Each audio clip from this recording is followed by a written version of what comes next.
नमस्ते। आज एक बहुत ही पेचीदा सवाल पर बात करते हैं। कोर्ट ये कैसे तय करता है कि किसी के मन में क्या था? मतलब किसी की सोच, उसके इरादे, क्या इन्हें भी अदालत में साबित किया जा सकता है? आइए इस कानूनी गुत्थी को सुलझाते हैं। चलिए एक सिचुएशन लेते हैं।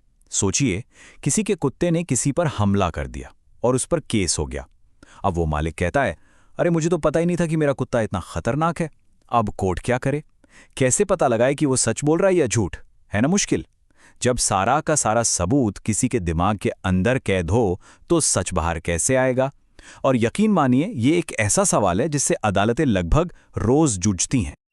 तो इसका जवाब छिपा है कानून के एक बेहद जरूरी कॉन्सेप्ट में। एक ऐसा कॉन्सेप्ट जो कोर्ट को किसी के दिमाग में झांकने की और उसके ख्यालों और इरादों को एक सबूत की तरह देखने की, कह सकते हैं, इजाजत देता है। तो चलिए सीधे मुद्दे पर आते हैं और समझते हैं कि आखिर किसी का दिमाग खुद एक सबूत कैसे बन सकता है। अच्छा, तो सबसे पहले यह समझना जरूरी है कि जब हम कहते हैं मन की अवस्था या स्टेट ऑफ माइंड, तो इसका मतलब क्या है। देखिए, कानून की भाषा में इसका मतलब है किसी खास वक्त पर किसी के मन के अंदर क्या चल रहा था, उसका इरादा क्या था, उसे किस बात की जानकारी थी या उसकी नीयत कैसी थी, अच्छी थी या बुरी। और हाँ, ये सिर्फ कोई किताबी बात नहीं है, ये बाकायदा कानून है। जो नया भारतीय साक्ष्य अधिनियम है, उसका सेक्शन 12 साफ साफ यही कहता है। यही वो कानूनी ताकत है जो कोर्ट को किसी के स्टेट ऑफ माइंड की पड़ताल करने का हक देती है। पर शर्त बस इतनी है कि वो केस के लिए जरूरी हो। तो सीधे शब्दों में कहें तो किसी की सोच सिर्फ एक ख्याल नहीं रह जाती, वो एक सबूत बन सकती है, बिल्कुल वैसे ही जैसे कोई फिंगरप्रिंट, कोई हथियार या कोई डॉक्यूमेंट। ठीक है, तो अब इसे एक मिसाल से समझते हैं। सोचिए, कानून ये कैसे साबित करता है कि किसी को पता था कि वो कुछ गलत कर रहा है। यहां पर ना जो सबसे दिलचस्प बात है वो है पैटर्न। कानून पैटर्न को देखता है। अगर किसी के पास चोरी का सिर्फ एक आइटम मिले तो वो आसानी से कह सकता है कि उसे पता नहीं था, गलती से आ गया। लेकिन अगर उसी वक्त के चोरी हुए कई और सामान भी उसी के पास से मिले तो फिर ये एक पैटर्न बन जाता है। और ये पैटर्न एक मजबूत इशारा है कि उसे सब कुछ पता था कि वो क्या कर रहा है। बिल्कुल यही लॉजिक जाली नोटों वाले केस में भी लगता है। एक नकली नोट हो सकता है गलती से आ गया हो, पर अगर गड्डी की गड्डी नकली नोटों की मिले तो ये दोषी ज्ञान, जिसे अंग्रेजी में गिल्टी नॉलेज कहते हैं, उसकी तरफ साफ इशारा करता है।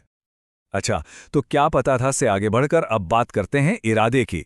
मतलब कोई कुछ क्यों करता है, ये साबित करना तो और भी मुश्किल हो सकता है। यहां पर कानून अक्सर एक पुरानी कहावत पर चलता है, actions speak louder than words. मतलब किसी के काम उसके शब्दों से ज्यादा बोलते हैं। और देखिए, ये बात कितनी अलग अलग सिचुएशंस पर लागू होती है। मान लीजिए किसी पर बार बार हमला करने का केस हो, या फिर किसी की इज्जत उछालने के लिए लगातार कुछ छापा जा रहा हो, या किसी रिश्ते में जुल्म का एक पैटर्न दिख रहा हो। इन सभी मामलों में पुराना बर्ताव ये समझने में मदद करता है कि इस बार जो हुआ उसके पीछे इरादा क्या था। लेकिन रुकिए, ये तरीका सिर्फ किसी को दोषी साबित करने के लिए नहीं है। यही लॉजिक किसी की बेगुनाही, उसकी अच्छी नियत यानी गुड फेथ साबित करने के भी काम आता है। यहाँ पे देखिए, सबूत सिर्फ उस इंसान के कामों से नहीं आ रहा, उसके आसपास का माहौल, जो हालात थे, वो भी बहुत मायने रखते हैं। अगर उस वक्त सब लोग ये मानते थे कि वो आदमी भरोसे के लायक है, तो ये बात इस दावे को मजबूत करती है कि सिफारिश करने वाले की नीयत धोखा देने की नहीं थी। और अब इसका दूसरा पहलू देखिए। अगर किसी को कोई खोई हुई चीज मिलती है और वो उसे रख लेता है, तो वो ये कहकर आसानी से नहीं बच सकता कि मुझे तो लगा इसका मालिक मिलेगा ही नहीं। खासकर तब जब उस चीज के खोने का पब्लिक नोटिस पहले ही दिया जा चुका हो। यहां ये बाहरी सबूत उसकी अच्छी नीयत वाले दावे को कमजोर कर देता है। तो अब तक हमने ये तो देख लिया कि मन की अवस्था को कैसे साबित किया जा सकता है। लेकिन यहां एक बहुत बड़ी लिमिटेशन भी है। एक लक्ष्मण रेखा है जिसे कानून कभी पार नहीं करता। और ये नियम बेहद जरूरी है। कोर्ट को इस बात से कोई मतलब नहीं है कि कोई इंसान आमतौर पर कैसा है, अच्छा है या बुरा। कोर्ट का फोकस सिर्फ और सिर्फ इस बात पर होता है कि जिस घटना की बात हो रही है उस वक्त उसके दिमाग में क्या चल रहा था। यह स्लाइड इस फर्क को बिल्कुल साफ कर देती है। देखिए, यह साबित करना कि क ने पहले भी ख पर गोली चलाई थी, यह उसके इरादे को दिखाता है। यह खास बात है। लेकिन यह कहना कि क तो लोगों पर गोली चलाने का आदी है, यह उसके कैरेक्टर पर हमला है। यह एक सामान्य बात है और कानून इसकी इजाजत नहीं देता।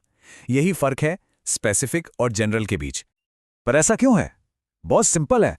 क्योंकि हमारा कानूनी सिस्टम किसी को उसके कैरेक्टर के लिए सजा नहीं देता, बल्कि उसके किए गए कामों के लिए देता है। ये नियम पक्का करता है कि मुकदमा किसी की पर्सनालिटी पर न चले, बल्कि उस खास काम पर चले जिसकी जांच हो रही है। ये इंसाफ का एक बहुत ही बुनियादी उसूल है। तो इस पूरी बातचीत का निचोड़ क्या है? 3 मोटी मोटी बातें हैं। पहली, किसी की सोच या नीयत भी कोर्ट में एक मजबूत सबूत बन सकती है। दूसरी, ये सबूत अक्सर उसके पुराने कामों और आसपास के हालात से निकाला जाता है। और तीसरी और सबसे ज़रूरी बात, ये सबूत हमेशा केस से जुड़ा होना चाहिए, किसी के जनरल कैरेक्टर के बारे में नहीं।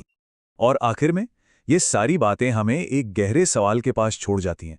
अगर कानून हमारे इरादों को हमारे कामों से ही पहचानता है, तो फिर हमारे अंदर का जो असल चरित्र है, हमारी जो सच्ची नीयत है, कानून की नज़रों में उसकी असल में कितनी अहमियत है, इस पर ज़रूर सोचिएगा।